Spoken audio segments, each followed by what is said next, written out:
안녕하세요 원장님, 인사 및 자기소개 한번 부탁드립니다. 네, 안녕하세요. 저는 EY클리닉 강은영 원장입니다. 오늘은 어떤 주제를 말씀해 주실 건가요? 네, 오늘 같은 경우는 필러와 주베룩, 라플렛 세 가지 시술에 대해서 비교 분석해 드리겠습니다. 요즘에 핫한 시술이기도 하죠. 많이 하시는 시술이기도 하기 때문에 각각이 무슨 내용을 원하는지 그리고 어떤 내용인지 모르시는 분들이 더 많을 것 같아요. 그래서 그 내용에 대해서 상세 비교해 드리겠습니다. 그럼 각 시술들의 원리와 효과를 말씀해 주실 수 있을까요? 필러 같은 경우는 사실 볼륨을 채우는 데 적합한 시술인데요. 히알루론산 입자가 들어가 있는 그런 시술이에요. 히알루론산이 뭐냐라고 하시면은 사실 이거는 어디 외부에서 있던 물질은 아니고요. 우리 몸에서 자체적으로 생산되는 물질인데, 어렸을 때는 사실 히알루론산이 굉장히 많지만 나이가 듦에 따라서 히알루론산이 적어지면서 우리가 피부가 노화가 시작되는 거거든요. 그래서 잔주름도 생기고 노화도 되고, 그래서 히알루론산을 좀 채워줌으로써 우리가 피부결도 좋아지고 좀 볼륨도 생기게끔 도와주는 역할을 하는 거고요. 이제 주베룩 같은 경우는 PDLA라는 성분이에요. 이건 조금 합성 물질이기도 한데 이 물질을 피부 속으로 주입함으로써 재생이 되는 거죠. 피부가 재생이 되면서 모공도 수축되고 피부결 그리고 잔주름 같은 게 개선 효과를 보실 수 있습니다.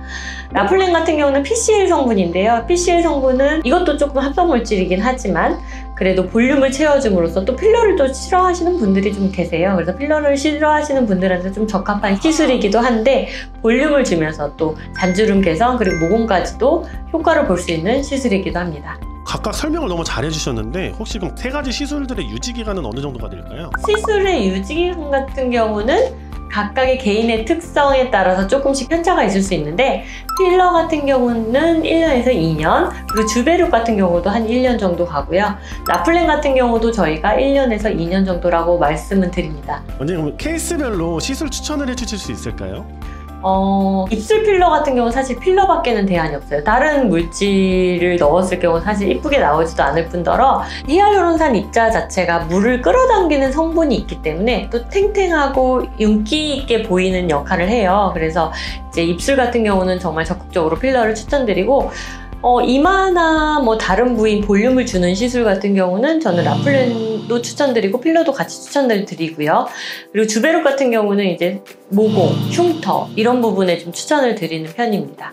마지막으로 원장님께서 오늘 세 가지 시술 외적으로 좀 이것만큼은 기억하면 좋겠다라고 하실 말씀이 있으실까요? 필러 같은 경우는 사실 저는 필러를 제일 많이 써왔고 많이 이용했던 사람으로서 필러를 우리가 시술을 했을 때 사실 문제가 크게 되지 않는 경우가 많거든요. 그리고 만약에 마음에 안 들었을 경우 바로 녹일 수 있다는 장점이 있어요.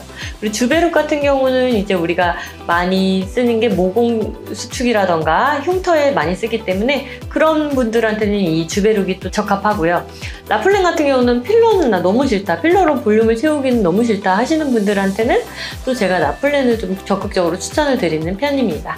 모든 시술은 개인의 상태에 따라 결과가 좀 다르게 나타날 수 있기 때문에 정확한 시술을 하기 위해서는 정확한 상담이 먼저 선행되어야 하고요. 그래서 꼭 시술 받으시기 전에 가까운 병원에 가서 원장님들하고 상담을 하신 후에 시술을 받기를 권장드립니다. 지금까지 필러, 라플렌, 주베룩에 대해서 저희가 알아봤는데요.